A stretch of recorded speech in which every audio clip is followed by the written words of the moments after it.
প্রিয় দেশবাসী, শিশু কিশোর কিশোরী, তরুণ তরুণী, ছাত্রছাত্রী, বয়স্ক বৃদ্ধ, পুরুষ মহিলা সবাইকে সালাম জানাচ্ছি। আসসালামু আলাইকুম। শুরুতেই স্মরণ করছি মুক্তিযুদ্ধের লাখো লাখো শহীদ এবং গত জুলাই আগস্ট মাসে ফ্যাসিবাদের বিরুদ্ধে ছাত্র শ্রমিক জনতার অভ্যুত্থানে নিহত সকল শহীদকে। সবাইকে জানাচ্ছি আমার সশ্রদ্ধ সালাম ও গভীর শ্রদ্ধা। আরও স্মরণ করছি তাদের, ফ্যাসিবাদী শক্তির বিরুদ্ধে লড়াই করে যারা আহত হয়েছে, পঙ্গুত্ব বরণ করেছে, চোখের দৃষ্টি হারিয়েছে, যারা 9 দফা নিয়ে দাঁড়িয়েছে, যারা 1 দফা নিয়ে দাঁড়িয়েছে, যারা দেশকে এক হিংস্র স্বৈরাচারের হাত থেকে বাঁচিয়েছে।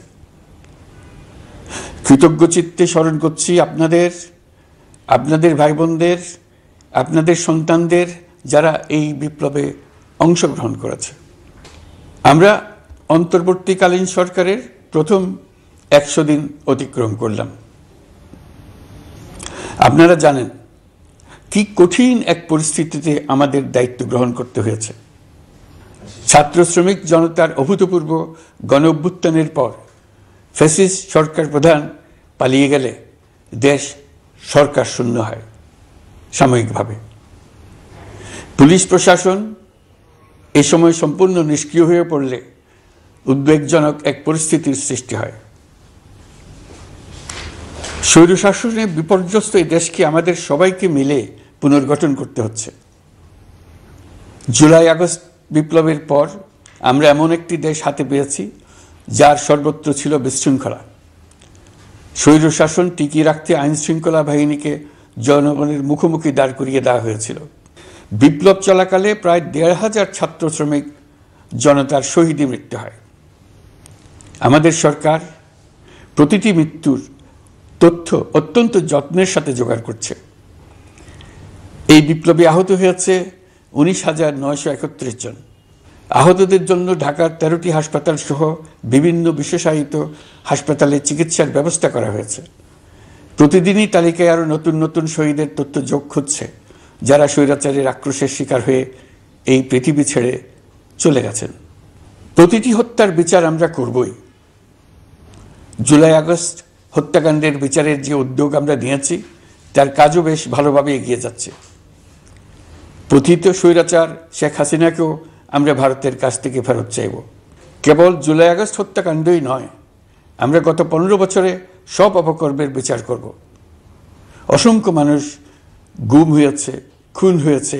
এই সময় আমরা গুমের তদন্তে একটা কমিশন গঠন করেছি। কমিশন প্রধান আমাকে জানিয়েছেন অক্টোবর পর্যন্ত তারা 1600 গুমের তথ্য পেয়েছেন। তাদের ধারণা এই সংখ্যা 3,500 ছাড়িয়ে যাবে। অনেকেই কমিশনের কাছে গুমের অভিযোগ করতে ভয় পাচ্ছেন, এই ভেবে যে অভিযুক্ত ব্যক্তিদের দ্বারা তারা আবার আক্রান্ত হতে পারেন, ক্ষতিগ্রস্ত হতে পারেন। আমি আপনাদের আশ্বস্ত করতে চাই, আপনারা দ্বিধাহীন চিত্তে কমিশনকে আপনাদের অভিযোগ জানান। কারো সাধ্য নাই আপনাদের গায়ে আবার হাত দেয়। গুম কমিশনের সদস্যদের কাছে ভুক্তভোগীদের যে বিবরণ আমরা পেয়েছি তা অত্যন্ত মর্মান্তিক। জুলাই আগস্টের বিপ্লবের পর ছাত্রছাত্রীরা শহর বন্দরের দেয়ালে দেয়ালে তাদের মনের কথা লিখেছে। তাদেরও আগে যারা গুমের শিকার হয়েছে প্রতিটি গোপন আস্তানার দেয়ালে দেয়ালে তারা লিখে গেছেন তাদের কষ্টের মর্মস্পর্শী বিবরণ। তাদের এইসব কষ্টের কথা শুনে আমাদের হৃদয় কেঁপে উঠেছে। এসবের সঙ্গে জড়িতদের আমরা বিচারের কাঠগড়ায় দাঁড় করাবই। অভিযুক্ত যত শক্তিশালী হোক, যে বাহিনীরই হোক, তাকে ছাড় দেওয়ার কোনো সুযোগ নেই। কেবল দেশে নয়, গুম, খুন ও জুলাই আগস্ট গণহত্যার সাথে জড়িতদের আমরা আন্তর্জাতিক আদালতেও বিচারের উদ্যোগ নিয়েছি। ইন্টারন্যাশনাল ক্রিমিনাল কোর্টের প্রধান কৌঁসুলি করিম খানের সঙ্গে আমার এই ব্যাপারে ইতিমধ্যে কথা হয়েছে। আইন শৃঙ্খলা রক্ষাকারী বাহিনীগুলোর কোনো সদস্য কিংবা অন্য কেউ যাতে হত্যা, গুম সহ এই ধরনের কোনো অপরাধে জড়িয়ে পড়তে না পারে, এই জন্য আমরা গুম বিরোধী আন্তর্জাতিক সনদে স্বাক্ষর করেছি। আপনারা দেখেছেন জাতিসংঘের আন্তর্জাতিক মানবাধিকার বিষয়ক হাই কমিশনার ফলকার তুর্ক সম্প্রতি বাংলাদেশ সফর করেছেন। জাতিসংঘ জুলাই আগস্ট হত্যাকাণ্ডের তদন্তে আমাদের সহযোগিতার হাত বাড়িয়ে দিয়েছেন। ডিসেম্বর প্রথম সপ্তাহে তারা আমাদেরকে তাদের রিপোর্ট হস্তান্তর করার প্রতিশ্রুতি দিয়েছে। অতীতের গুমের ঘটনাগুলো তদন্ত কাজেও আমরা নিয়মিত তাদের সঙ্গে যোগাযোগ রক্ষা করে চলেছি। মানবাধিকার রক্ষায় সহযোগিতা করতে ঢাকায় তারা তাদের জনবল বাড়ানোর প্রস্তাব দিয়েছে। আমরা এই প্রস্তাব গ্রহণ করেছি। প্রিয় দেশবাসী, আমি আগেও জানিয়েছি, আবারও জানাচ্ছি, গণ অভ্যুত্থানে সকল শহীদদের পরিবারকে পুনর্বাসন করা হবে, একজনও বাদ যাবে না। সকল আহত শিক্ষার্থী, শ্রমিক, জনতার চিকিৎসার সম্পূর্ণ ব্যয় সরকার বহন করবে। আহতদের দীর্ঘমেয়াদী এবং ব্যয়বহুল চিকিৎসা এবং শহীদদের পরিবারের দেখাশোনার জন্য স্বাস্থ্য মন্ত্রণালয়ের নেতৃত্বে একটি পূর্ণাঙ্গ তালিকা প্রস্তুত করা হয়েছে। প্রতিটি শহীদ পরিবারকে সরকারের পক্ষ থেকে ৩০ লক্ষ টাকা দেওয়া হচ্ছে। যারা বুলেটের আঘাতে তাদের দৃষ্টিশক্তি হারিয়েছেন তাদের চিকিৎসার জন্য নেপাল থেকে কর্নিয়া আনার ব্যবস্থা করা হয়েছে এবং যাদের প্রয়োজন তাদেরকে সরকারের পক্ষ থেকে বিদেশে চিকিৎসার জন্য পাঠানো হচ্ছে। জুলাই অভ্যুত্থানের কোনো শহীদ এবং আহত ছাত্র, শ্রমিক চিকিৎসা সেবা এবং পুনর্বাসন পরিকল্পনা থেকে বাদ যাবে না। এটি অন্তর্বর্তীকালীন সরকারের অঙ্গীকার। এই গণ অভ্যুত্থানের শহীদের স্মৃতি ধরে রাখতে গঠিত জুলাই শহীদ স্মৃতি ফাউন্ডেশন বেশ পাকাপোক্তভাবে তাদের কাজ শুরু করেছে। এই ফাউন্ডেশনকে সরকার ১০০ কোটি টাকা অনুদান দিয়েছে। এছাড়াও জুলাই আগস্ট বিপ্লবে শহীদ পরিবারের পুনর্বাসন ও আহতদের সর্বোত্তম চিকিৎসা নিশ্চিত করার জন্য সমাজ কল্যাণ মন্ত্রণালয়ের পক্ষ থেকে $5 মিলিয়ন একটি বরাদ্দ প্রস্তাব অর্থনৈতিক সম্পর্ক বিভাগের মাধ্যমে বিশ্ব ব্যাংকে পাঠানো হয়েছে। পতিত স্বৈরাচার পুলিশকে দলীয় কর্মীর মতো ব্যবহার করেছে। বাধ্য হয়ে তাদের অনেকেই গণহত্যায় অংশ নিয়েছেন। খুবই স্বাভাবিক প্রতিক্রিয়া হিসেবে তারা জনরোষের শিকার হয়েছেন। এতে তাদের মনোবল অনেক কমে যায়। আমরা পুলিশের মনোবল ফিরিয়ে এনে তাদের আবার আইন শৃঙ্খলা রক্ষায় কাজে লাগানোর চেষ্টা করছি। এক্ষেত্রে অনেক দৃশ্যমান উন্নতিও হয়েছে। আইন শৃঙ্খলা রক্ষায় বাংলাদেশ সেনাবাহিনীকেও কিছু নির্বাহী ক্ষমতা দেওয়া হয়েছে, যা পরিস্থিতির দৃশ্যমান উন্নতিতে সহায়তা করেছে। আমি আপনাদের সবাইকে ধন্যবাদ জানাই। কঠিন এই সময়ে আপনারা সবাই অপরিসীম ধৈর্যের পরিচয় দিয়েছেন। ধন্যবাদ জানাই দেশের রাজনৈতিক দলের নেতৃবৃন্দকে। তারা তাদের কর্মীদের শান্ত থাকার আহ্বান জানিয়েছেন। প্রতিশোধ স্পৃহায় লিপ্ত হয়ে কেউ যাতে হানাহানিতে জড়িয়ে না পড়ে সেই আহ্বান জানিয়েছেন।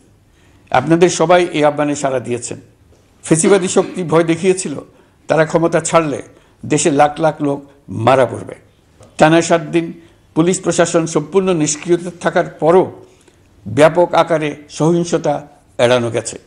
আমরা যখন দায়িত্ব গ্রহণ করি, বাংলাদেশ তখন সম্পূর্ণ অরক্ষিত একটা দেশ। এই সময় ধর্মীয় সংখ্যালঘুদের মধ্যে অহেতুক আতঙ্ক ছড়ানোর চেষ্টা করা হয়েছে। কয়েকটি ক্ষেত্রে তারা সহিংসতারও শিকার হয়েছেন। কিন্তু এটা নিয়ে যেসব প্রচারণা হয়েছে তা ছিল সম্পূর্ণ অতিরঞ্জিত। অল্প যে সমস্ত সহিংসতার ঘটনা ঘটেছে তার মূল কারণ ছিল রাজনৈতিক। কিন্তু এইসব ঘটনাকে ধর্মীয় আবরণ দিয়ে বাংলাদেশকে নতুন করে অস্থিতিশীল করে তোলার চেষ্টা করা হয়েছে। আপনাদের সবার সহযোগিতায় আমরা দৃঢ়ভাবে এই পরিস্থিতি সামাল দিয়েছি। আমাদের দায়িত্ব গ্রহণের 2 মাসের মাথায় দেশের দুর্গাপূজা উদযাপিত হয়েছে প্রায় 32,000 পূজা মণ্ডপে। দুর্গাপূজা উপলক্ষে নির্বাহী আদেশে একদিন অতিরিক্ত ছুটি ঘোষণা করা হয়, যা উৎসবের আমেজকে অনেক গুণ বাড়িয়ে দেয়। দুর্গাপূজাকে ঘিরে আমরা ব্যাপক নিরাপত্তা প্রস্তুতি নিই, যার ফলে দেশের হিন্দু সম্প্রদায় নির্বিঘ্নে তাদের উৎসব পালন করেছে।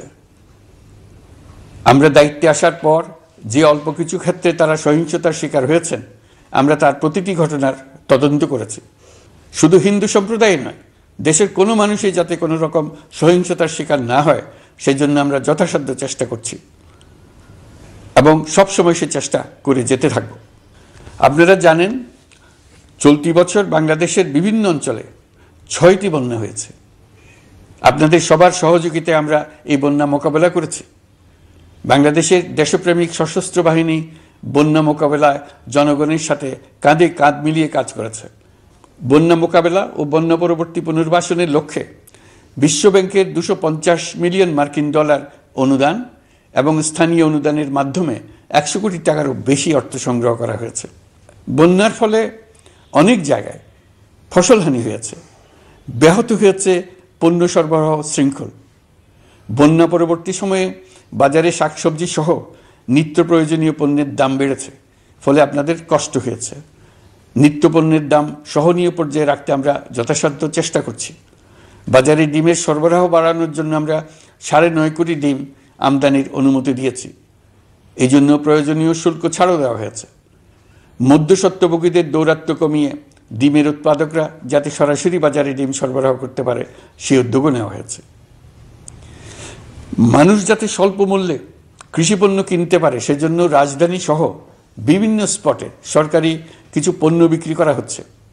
টিসিবির মাধ্যমে 1 কোটি নিম্ন আয়ের ফ্যামিলি কার্ডের মধ্যে 57 লাখকে স্মার্ট কার্ডে রূপান্তরিত করা হয়েছে। বন্যার ফলে চালের উৎপাদন ব্যাহত হওয়ায় চাল আমদানিতে শুল্ক ছাড় দেওয়া হয়েছে।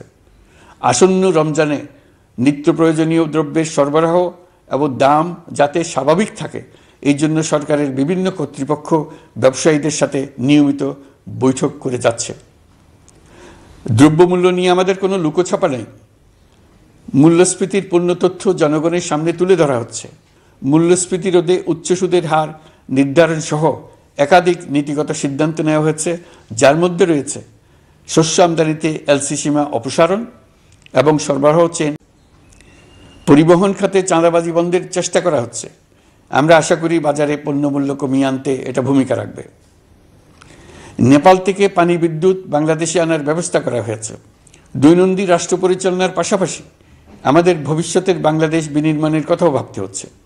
আপনারা সবাই জানেন আমাদের সবচেয়ে গুরুত্বপূর্ণ কাজ হচ্ছে একটি অবাধ সুষ্ঠু নির্বাচন আয়োজনের মধ্য দিয়ে নির্বাচিত সরকারের কাছে দায়িত্ব হস্তান্তর। আমরা রাজনৈতিক দলগুলোর সঙ্গে আমাদের নিয়মিত যোগাযোগ অব্যাহত রেখেছি। বিভিন্ন ইস্যুতে তাদের মতামত নিয়ে যাচ্ছি। সরকারের সিদ্ধান্ত গ্রহণে এসব মতামত অনেকাংশে প্রতিফলিত হচ্ছে। চলমান সংস্কার প্রক্রিয়ায় তাদের প্রতিটি মতামত সক্রিয়ভাবে বিবেচনায় নেওয়া হচ্ছে। আমরা আশা করছি নির্ধারিত সময়ে ডিসেম্বর-জানুয়ারির মধ্যেই সংস্কার কমিশনগুলো তাদের সুপারিশমালা সরকারের কাছে পেশ করতে পারবে। তাদের সুপারিশ নিয়ে আমরা রাজনৈতিক দলগুলোর সঙ্গে ক্রমাগতভাবে আলোচনায় বসব।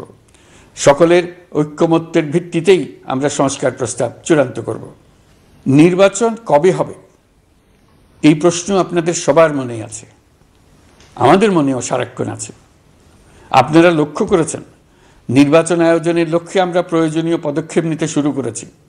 কয়েকদিনের মধ্যে নির্বাচন কমিশন গঠন হয়ে যাবে। তারপর থেকে নির্বাচন আয়োজন করার সমস্ত দায়িত্ব তাদের উপর বর্তাবে। নির্বাচন কমিশন ভোটার তালিকা হালনাগাদ সহ আরও কিছু কাজ শুরু করে দিতে পারবে, যা একটা অবাধ নির্বাচনের সাথে সরাসরি সম্পৃক্ত। প্রথমবারের মতো প্রবাসী বাংলাদেশিরা পোস্টাল ব্যালটের মাধ্যমে যাতে তাদের ভোটাধিকার প্রয়োগ করতে পারে সে লক্ষ্যেও সরকার কাজ করছে। তবে আমরা মনে করি না যে একটা নির্বাচন কমিশন গঠন করে দিলেই নির্বাচন আয়োজনে আমাদের দায়িত্ব শেষ। রাষ্ট্র ব্যবস্থায় সংস্কার আমাদের এই সরকারের অন্যতম অঙ্গীকার। আপনারাই আমাদেরকে এই ম্যান্ডেট দিয়েছেন। যেই 6টি সংস্কার কমিশন আমরা শুরুতে গঠন করেছিলাম তারা ইতিমধ্যে তাদের কার্যক্রম অনেক দূর এগিয়ে নিয়েছে। বিভিন্ন গণমাধ্যমে আপনারা তাদের কার্যক্রমের আপডেটও দেখছেন। কয়েকটি সংস্কার কমিশন ডিজিটাল প্ল্যাটফর্ম গঠন করেছে। আমার অনুরোধ আপনারা এই প্ল্যাটফর্মে উৎসাহ সহকারে আপনাদের মতামত জানাতে থাকুন। প্রথম 6টি সংস্কার কমিশনের মধ্যে একটি হলো নির্বাচন সংস্কার কমিশন। নির্বাচন অনুষ্ঠানের জন্য এই কমিশনের সুপারিশমালা অত্যন্ত জরুরি। তাদের প্ল্যাটফর্মে যান, আপনার মতামত খোলাখুলিভাবে তুলে ধরুন। আপনি দেশের মালিক, আপনি বলে দিন আপনি কি চান, কিভাবে চান। নির্বাচন নিয়ে আপনাদের সকল বক্তব্য বিনা দ্বিধায় বলতে থাকুন। আপনার মনের কথা তুলে ধরুন। আমার অনুরোধ সংস্কারের কথাটাও একই সঙ্গে বলুন। সংস্কারকে পাশ কাটিয়ে যাবেন না। নির্বাচনের কথা বলার সঙ্গে নির্বাচন ও অন্যান্য ক্ষেত্রে সংস্কারের কথাটিও বলুন। সংস্কার হলো জাতির দীর্ঘমেয়াদী জীবনী শক্তি। সংস্কার জাতিকে বিশেষ করে আমাদের তরুণ তরুণীদের নতুন পৃথিবী সৃষ্টির সুযোগ দেবে, জাতিকে বঞ্চিত করবেন না। নির্বাচন আয়োজনে যে সংস্কার কমিশনের সুপারিশমালায় রাজনৈতিক দলসমূহ এবং দেশের সকল মানুষের মতামত অপরিহার্য, সেই কমিশন হলো সংবিধান সংস্কার কমিশন। এই সুপারিশমালার যে অংশ সকলের কাছে গ্রহণযোগ্য হবে তার ভিত্তিতে নির্বাচনী আইন সংশোধন করতে হবে। সমান্তরালভাবে ভোটার তালিকাও হালনাগাদ করার প্রক্রিয়া চলতে থাকবে। আমি নিশ্চিত নই সংস্কার প্রস্তাবসমূহ বাস্তবায়নের সুযোগ আমরা কতটুকু পাব, তবে আমি আপনাদের কথা দিচ্ছি, আপনারা সুযোগ দিলে প্রয়োজনীয় কিছু অত্যাবশ্যকীয় সংস্কার কাজ শেষ করেই আমরা আপনাদের কাঙ্ক্ষিত নির্বাচন আয়োজন করব। ততদিন পর্যন্ত আমি আপনাদের ধৈর্য ধারণ করার অনুরোধ করব। আমরা চাইব আমরা যেন এমন একটি নির্বাচন ব্যবস্থা সৃষ্টি করতে পারি যা যুগ যুগ ধরে অনুসরণ করা যাবে। এর ফলে সাংবৎসরিক রাজনৈতিক সংকট থেকে আমাদের দেশ রক্ষা পাবে। এই জন্য প্রয়োজনীয় সময়টুকু আমি আপনাদের কাছ থেকে চেয়ে নিচ্ছি। নির্বাচনী সংস্কারের সিদ্ধান্ত হয়ে গেলে খুব দ্রুত আপনারা নির্বাচনের রোডম্যাপও পেয়ে যাবেন। অন্তর্বর্তী সরকার সৃষ্টি হয়েছে রাজনীতিকে নীতির কাঠামোয় আনার জন্য এবং রাজনীতির জন্য নতুন পরিবেশ সৃষ্টির নিবিড় আকাঙ্ক্ষা থেকে। এই আকাঙ্ক্ষা পূরণ করা থেকে জাতিকে বঞ্চিত করবেন না। নির্বাচনের ট্রেন যাত্রা শুরু করেছে, এটা আর থামবে না, কিন্তু যেতে যেতে আমাদের অনেকগুলো কাজ সেরে ফেলতে হবে। এই ট্রেন শেষ স্টেশনে কখন পৌঁছবে সেটা নির্ভর করবে কত তাড়াতাড়ি আমরা তার জন্য রেল লাইনগুলো বসিয়ে দিতে পারি, আর তা হবে রাজনৈতিক দলসমূহের ঐক্যমত্যের মাধ্যমে। ইতিমধ্যে অন্যান্য সংস্কার কমিশনের সুপারিশমালা নিয়ে আলাপ চলতে থাকবে। নির্বাচন ছাড়াও আরও গুরুত্বপূর্ণ সংস্কার করার ব্যাপারে ঐক্যমত গঠনের জন্য অতিরিক্ত সময় প্রয়োজন হতে পারে। দেশবাসীর কাছে, বিশেষ করে রাজনৈতিক দলগুলির কাছে আমরা ক্রমাগতভাবে প্রশ্ন তুলতে থাকব, কী কী সংস্কার নির্বাচনের আগে আপনারা করে নিতে চান। নির্বাচনের আয়োজন চলাকালীন কিছু সংস্কার হতে পারে, সংস্কারের জন্য নির্বাচনকে কয়েক মাস বিলম্বিতও করা যেতে পারে। আমরা দুদিন পরে চলে যাব, কিন্তু আমাদের মাধ্যমে জাতির জন্য যে ঐতিহাসিক সুযোগ সৃষ্টি হলো, সেই সুযোগটা যেন কোনো রকমেই হাতছাড়া করে না দিই, এটার ব্যাপারে দৃঢ় থাকার জন্য আমি দলমত, নারী পুরুষ, ধর্ম, তরুণ, বৃদ্ধ, ছাত্র, ব্যবসায়ী, শ্রমিক, কৃষক নির্বিশেষে সবার কাছে আহ্বান জানাচ্ছি। আশা করি আপনারা আমার এই আবেদন গ্রহণ করবেন। দেশে সংগঠিত অন্যান্য অপরাধের বিচার প্রক্রিয়া ত্বরান্বিত করার জন্য দেশের বিভিন্ন জেলায় সহস্রাধিক প্রসিকিউটর নিয়োগ দেওয়া হয়েছে। হাইকোর্টে ইতিমধ্যে নিয়োগ দেওয়া হয়েছে 23 জন নতুন বিচারক। বিচার বিভাগকে ঘুষ ও দুর্নীতিমুক্ত করার জন্য সম্ভব সব ধরনের চেষ্টাই করা হচ্ছে। বিচারপতিদের নিয়মতান্ত্রিক উপায়ে শাস্তিমূলক ব্যবস্থা গ্রহণের জন্য সুপ্রিম জুডিশিয়াল কাউন্সিল পুনর্বহাল করা হয়েছে। শুধু বিচার বিভাগই নয়, সর্বগ্রাসী দুর্নীতির হাত থেকে দেশের সব খাতকেই রক্ষা করতে আমরা সচেষ্ট হয়েছি। দুর্নীতি দমন কমিশন পুনর্গঠনের কাজ প্রায় শেষ পর্যায়ে। দুর্নীতি ও অর্থ পাচারে অভিযুক্ত প্রভাবশালী 150 ব্যক্তির তালিকা তৈরি এবং 79 জনের বিরুদ্ধে অনুসন্ধান শুরু হয়েছে। 15% হারে আয়কর পরিশোধ করে অপ্রদর্শিত পরিসম্পদ অর্থাৎ কালো টাকা সাদা করার বিধান বাতিল করা হয়েছে। সরকারি কার্যক্রমকে গতিশীল করতে বিভিন্ন পর্যায়ের 19,084 জন কর্মকর্তা কর্মচারীকে পদোন্নতি, 13,429 জনকে বদলি এবং 12,636 জনের বিরুদ্ধে শাস্তিমূলক ব্যবস্থা গ্রহণ করা হয়েছে। সাংবিধানিক প্রতিষ্ঠান পাবলিক সার্ভিস কমিশন পুনর্গঠন করা হয়েছে। কুখ্যাত সাইবার সিকিউরিটি আইন বাতিলের নীতিগত সিদ্ধান্ত হয়েছে। এই আইনের অধীনে হওয়া যেসব মামলা মানুষের মত প্রকাশের অধিকারের সাথে সম্পর্কিত সেগুলো প্রত্যাহার করা হয়েছে। এছাড়াও 133টি আইন বিধিবিধান তৈরি ও সংশোধন করা হয়েছে। 353টি গুরুত্বপূর্ণ নীতি নির্ধারণী সিদ্ধান্ত গ্রহণ করা হয়েছে। ছাত্রছাত্রীদের দাবি মেনে ইতিমধ্যে সরকারি চাকরির বয়সসীমা 32-এ উন্নীত করা হয়েছে। আমরা জানি আমাদের কাছে আপনাদের আরও অনেক দাবি দেওয়া আছে। দীর্ঘদিনের অপশাসন, অত্যাচার, অনাচারের ফলে আপনাদের মনে অনেক ক্ষোভ পঞ্জীভূত হয়েছে। দেশে বাক স্বাধীনতা না থাকায় আমরা কেউ আমাদের মতামত, দাবি দাওয়া প্রকাশ করতে পারিনি। আমরা আপনাদের প্রতিটি দাবির প্রতি সহানুভূতিশীল। আমরা ধৈর্য সহকারে আপনাদের কথা শুনতে চাই, কিন্তু সেজন্য আপনারা সড়ক অবরোধ করে জনদুর্ভোগ সৃষ্টি করলে আমাদের সকলেরই অসুবিধা হয়। আমাদের একান্ত অনুরোধ, আপনারা নির্দিষ্ট চ্যানেল মেনটেন করে আপনাদের দাবি দেওয়া পেশ করবেন। আমাদের বৃহৎ রপ্তানি পণ্য গার্মেন্টস শিল্পে গত কিছুদিন ব্যাপক অস্থিরতা বিরাজ করছে।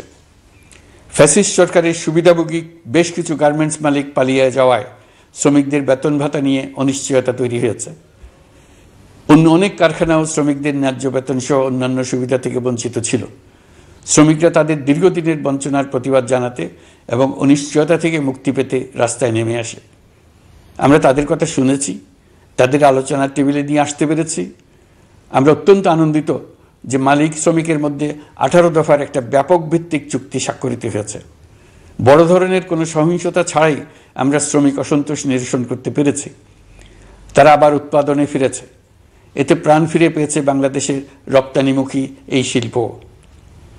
নানা প্রতিকূলতা সত্ত্বেও অক্টোবর মাসে আমাদের রপ্তানিতে প্রবৃদ্ধি হয়েছে প্রায় 21%। আমরা যখন কাজ শুরু করেছি, দেশের অর্থনীতি ছিল বিপর্যস্ত। বৈদেশিক মুদ্রার রিজার্ভ ছিল তলানিতে। আসার কথা, এই রিজার্ভ পরিস্থিতি এখন উন্নতির পথে। গত 3 মাসে রিজার্ভে কোনো রকম হাত না দিয়েই আমরা প্রায় $2 বিলিয়ন বৈদেশিক ঋণ শোধ করতে পেরেছি। জ্বালানি তেল আমদানিতে পুঞ্জীভূত বকেয়ার পরিমাণ $478 মিলিয়ন হতে কমিয়ে $160 মিলিয়ন আনতে পেরেছি। অর্থনীতি পুনরুদ্ধারে আমরা সর্বাত্মক চেষ্টা চালিয়ে যাচ্ছি।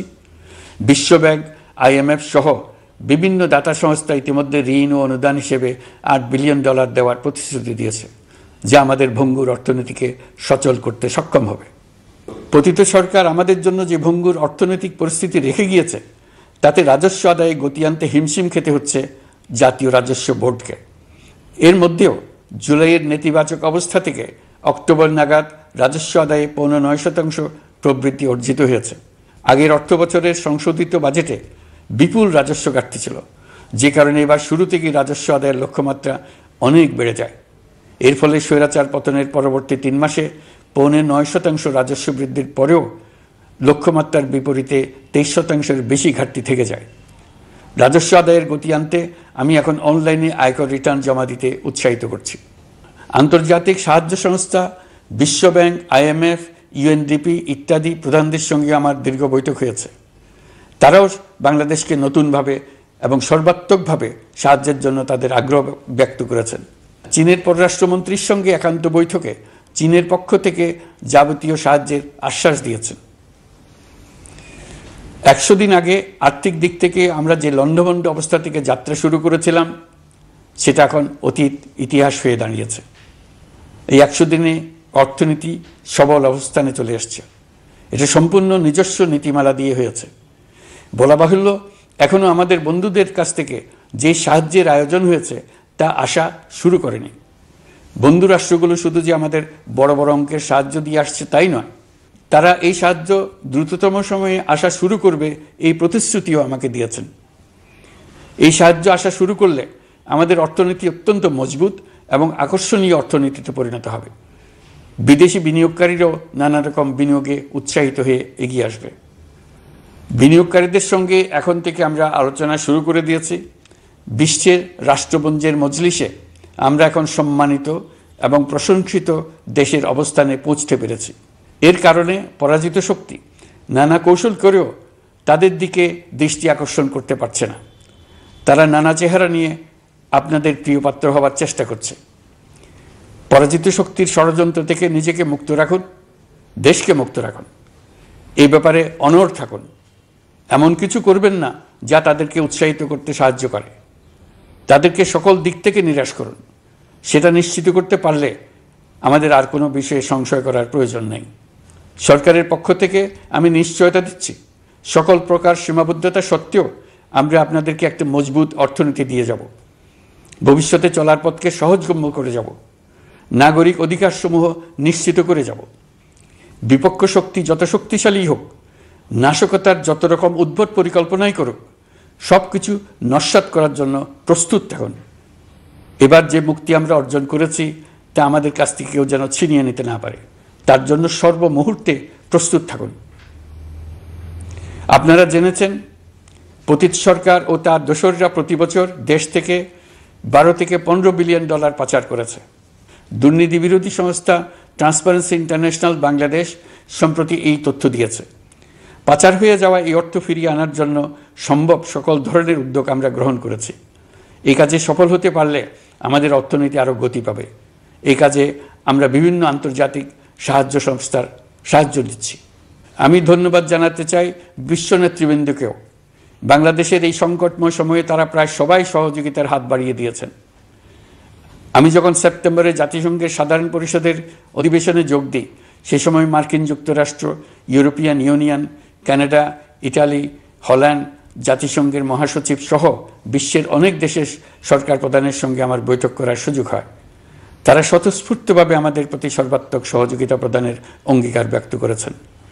নেপাল, মালদ্বীপ, পাকিস্তান সহ প্রতিবেশী বেশ কয়েকটি দেশের সরকার প্রধানের সঙ্গে আমার বৈঠক হয়েছে, যেখানে আমি সার্ককে পুনর্জীবিত করার কথা বলেছি। দেশে ফিরে আসার পর এসব দেশের রাষ্ট্রদূতগণ যারা ঢাকায় আছেন স্বতঃপ্রবৃত্ত হয়ে আমার সঙ্গে দেখা করে তাদের সরকার প্রধানদের অঙ্গীকার পুনর্ব্যক্ত করে গেছেন। তারা সম্পূর্ণ নতুনভাবে আমাদের জন্য সহায়তার নতুন ছক তৈরি করার কাজ শুরু করেছেন। যেসব রাষ্ট্রদূত দিল্লিতে অফিস করেন তারা দিল্লি থেকে এসে দেখা করে গেছেন। ইউরোপিয়ান ইউনিয়নের 20 দেশের 20 জন রাষ্ট্রদূত দিল্লিতে থাকেন। 7 দেশের 7 রাষ্ট্রদূত ঢাকায় আছেন। দিল্লি থেকে একসঙ্গে 20 জন রাষ্ট্রদূত সহ মোট 27 রাষ্ট্রদূত সমবেতভাবে আমার সঙ্গে বৈঠক করার জন্য আগামী কয়েকদিনের মধ্যে ঢাকায় আসছেন। আগে কখনো ইউরোপিয়ান ইউনিয়নের 27 জন রাষ্ট্রদূত একত্র হয়ে সরকারের সঙ্গে আলোচনায় বসেনি। দিল্লি থেকে এই বিশাল সংখ্যক রাষ্ট্রদূত একসঙ্গে বৈঠক করার জন্য কোনোদিন আসেনি। এবার এই কাজটি করার পেছনে আছে ইউরোপিয়ান ইউনিয়নের সমর্থন প্রকাশ করা এবং অর্থনৈতিক ক্ষেত্রে উচ্চ পর্যায়ের সহযোগিতা গড়ে তোলা। ইতিমধ্যে আমার সঙ্গে দেখা করেছেন সৌদি আরব, সংযুক্ত আরব আমিরাত, ব্রাজিল, তুরস্ক, রাশিয়া, ফিনল্যান্ড, সিঙ্গাপুর, লিবিয়া সহ অনেক দেশের রাষ্ট্রদূত। দ্বিপাক্ষিক নানা সহযোগিতা সহ বাণিজ্য বিনিয়োগ বৃদ্ধির আশ্বাস তারা দিয়েছেন। আমরা প্রবাসী বাংলাদেশিদেরও বেসরকারি খাতে বিনিয়োগ করার জন্য আহ্বান জানাচ্ছি। বাংলাদেশের অর্থনৈতিক উন্নয়নে তরুণদের কর্মসংস্থানের মূলে রয়েছে বেসরকারি খাত। আমাদের বিনিয়োগ বোর্ডের নির্বাহী চেয়ারম্যান 2 শতাধিক বেসরকারি প্রতিষ্ঠানের প্রধান নির্বাহী, উদ্যোক্তা ও বিনিয়োগকারীর সঙ্গে পৃথক পৃথকভাবে বৈঠক করেছেন। নীতির ধারাবাহিকতার অভাব, সরকারি বেসরকারি পর্যায়ে মত বিনিময়ের অভাব, সরকারি অফিসের জটিল প্রক্রিয়া এবং সর্বোপরি দুর্নীতি বিদ্যমান বিনিয়োগকারীদের সমস্যায় ফেলেছে। বিনিয়োগকারীদের উদ্বেগ নিরসনে আমরা অনেকগুলো কাজ করেছি। ইতিমধ্যে সত্যিকারের ওয়ান স্টপ সার্ভিস চালু হয়েছে। বিনিয়োগ সংক্রান্ত চ্যালেঞ্জ সমাধানে আন্তঃমন্ত্রণালয় কমিটি গঠন করা হয়েছে। বেসরকারি খাতের উপদেষ্টা কাউন্সিল ও ডিজিটালাইজেশনের মাধ্যমে সরকারি অফিসে না এসে প্রয়োজনীয় কর্মসম্পাদনের পদক্ষেপ নেওয়া হয়েছে। বিনিয়োগ উন্নয়ন সংস্থা আমাদের অগ্রগতির বিষয়ে সবাইকে মাসিক ভিত্তিতে আপডেট করে যাচ্ছে। আমরা প্রবাসীদের কল্যাণে কাজ করছি। আমার অনুরোধে সংযুক্ত আরব আমিরাত সাজাপ্রাপ্ত 57 জন সহ অন্যান্য বাংলাদেশিকে মুক্তি দিয়েছে। এইসব বাংলাদেশি যাবজ্জীবন কারাবাসের ঝুঁকি নিয়ে ফেসিবাদের বিপক্ষে প্রতিবাদ করেছিল। বাংলাদেশিরা এরকম প্রতিবাদ আরও অনেক দেশেই করেছেন। আমরা তাদের প্রতি কৃতজ্ঞ। কয়েকদিন আগে বাকুতে সংযুক্ত আরব আমিরাতের প্রেসিডেন্ট জনাব শেখ মোহাম্মদ বিন জায়েদ আল নাহিয়ানের সঙ্গে আমার কথা হয়েছে। তাকে বাংলাদেশের পক্ষ থেকে ধন্যবাদ জানিয়েছি। তিনি বলেছেন বাংলাদেশের জন্য যে কোনো সাহায্য লাগলে আমি যেন তাকে জানাই। প্রবাসীদের কল্যাণে আমাদের সরকার সম্ভব সব ধরনের উদ্যোগ গ্রহণ করে যাচ্ছে। আপনারা জানেন মালয়েশিয়ার প্রধানমন্ত্রী আনোয়ার ইব্রাহিম সম্প্রতি বাংলাদেশ সফর করেছেন। 18,000 বাংলাদেশি যারা সব ধরনের আনুষ্ঠানিকতা মেনে চলার পরেও স্বৈরাচারী সরকারের অব্যবস্থাপনার জন্য মালয়েশিয়া যেতে পারেন নাই, তিনি তাদের জন্য মালয়েশিয়ার দ্বার আবার উন্মুক্ত করার আশ্বাস দিয়েছেন। এই লক্ষ্যে আমরা কাজও শুরু করেছি। আপনারা জেনে থাকবেন মালয়েশিয়া আগামী বছর দক্ষিণ পূর্ব এশিয়ার আঞ্চলিক সহযোগিতা সংস্থা আসিয়ানের চেয়ারম্যানের দায়িত্ব নিতে যাচ্ছে। আমরা ইতিমধ্যে আসিয়ানের সদস্য পদের জন্য আবেদন করেছি। মালয়েশিয়ার প্রধানমন্ত্রী আমাদের আবেদন সক্রিয়ভাবে বিবেচনার আশ্বাস দিয়েছেন। একই ধরনের আশ্বাস আমরা পেয়েছি ইন্দোনেশিয়া থেকেও।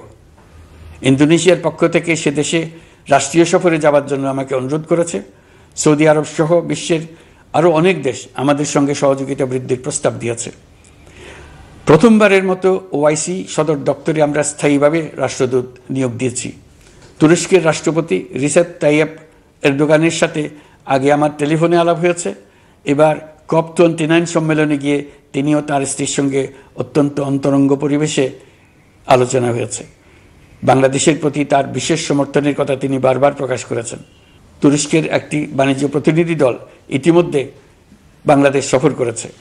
তুরস্ক এদেশের সঙ্গে অর্থনৈতিক সম্পর্ক উন্নয়নের জন্য টার্কিশ ইনভেস্টমেন্ট অথরিটি বা তিকা একটি অফিস ঢাকায় স্থাপনের জন্য ঘোষণা দিয়েছে। এর মাধ্যমে তুরস্কের বিনিয়োগ ও বাণিজ্য বৃদ্ধির উদ্যোগ নেওয়া হবে। এ উদ্দেশ্যে চলতি মাসে একটি উচ্চ ক্ষমতা সম্পন্ন দল তুরস্ক থেকে বাংলাদেশে আসছেন।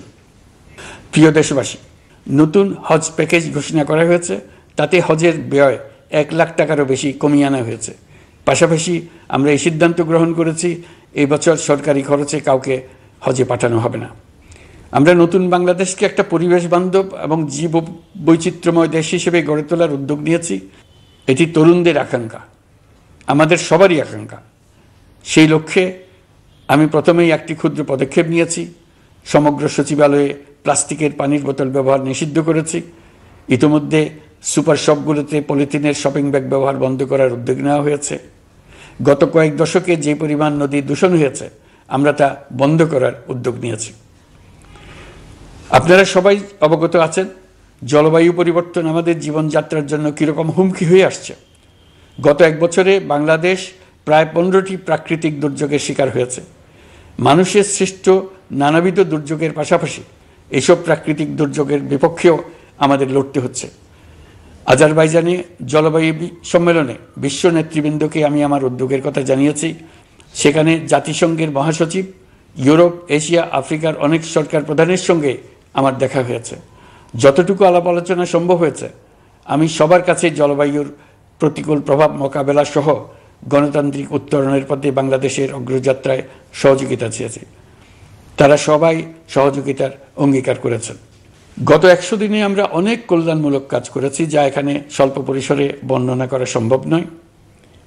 আমাদের সরকার স্বচ্ছতা ও জবাবদিহিতায় বিশ্বাসী।